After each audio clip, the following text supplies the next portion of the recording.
Hello student, Rahul commerce education में आपका स्वागत है। हमने अब तक फाइनल अकाउंट में trading account, profit and loss account और बैलेंस शीट के बारे में पढ़ा और समझा। एग्जाम्पल के थ्रू परफॉर्मे के आधार पर उनके क्वेश्चनों को हल किया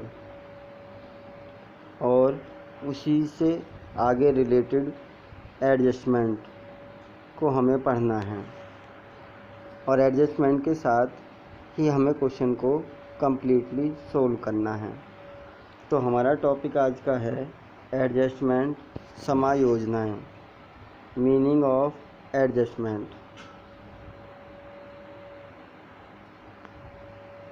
the transaction which is not recorded in the book इन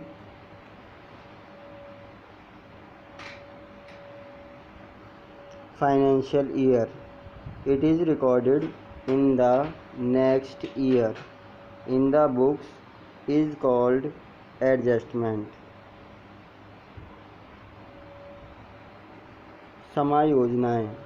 समायोजनाओं का अर्थ, जैसा कि हमने इंग्लिश में पढ़ा उसी को हम हिंदी में समझेंगे। ऐसे लेन देन जिनका लेखा वित्तीय वर्ष में होना छूट जाता है। ऐसे लेन देन जिनका लेखा हम वित्तीय वर्ष में नहीं कर पाते, ऐसे लेन देनों को आगामी वर्ष में शामिल करना या उन्हें आगामी वर्ष में लिखना समायोजन कहलाता है तथा ऐसे लेन देन समायोजनाएं कहलाते हैं।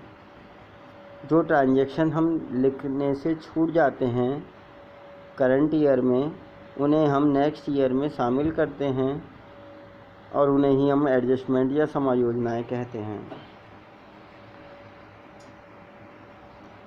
अगला पॉइंट है कैरेक्टरिस्टिक्स ऑफ एडजस्टमेंट।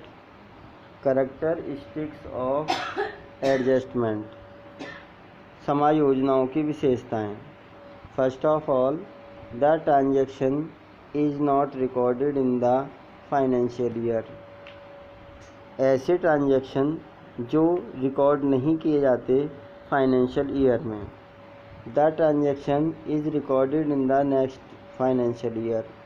ऐसे ट्रांजैक्शन जिन्हें हम अगले वित्तीय वर्ष में शामिल करते हैं।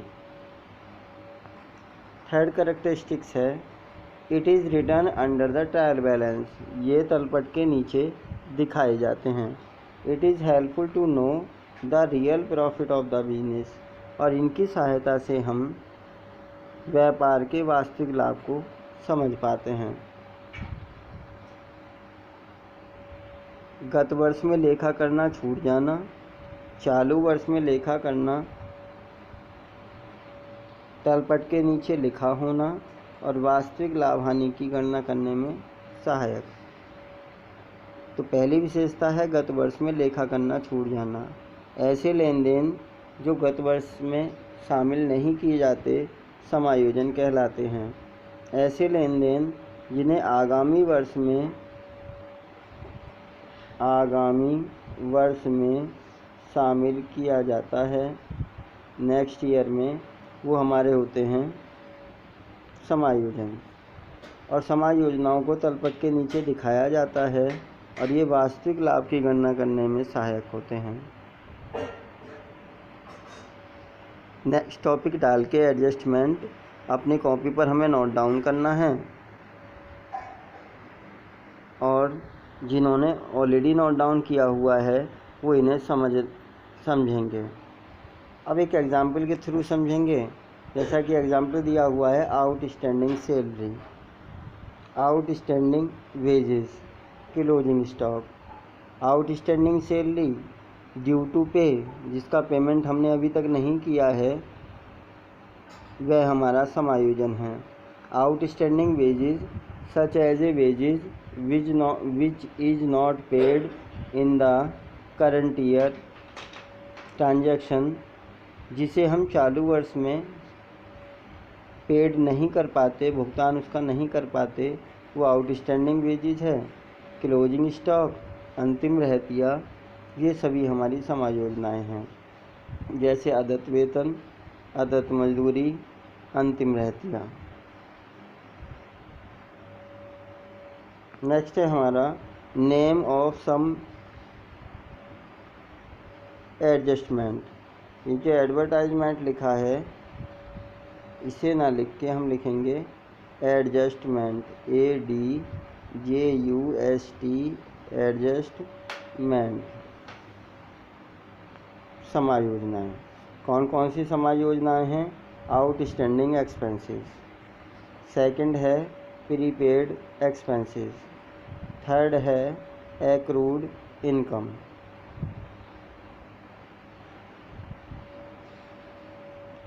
फोर्थ है unaccrued income, depreciation on assets, interest on investment, interest on capital, interest on drawings, provision for bad debts. ये हमारी प्रमुख समायोजनाएँ हैं जो हमें क्वेश्चनों में मिलती हैं।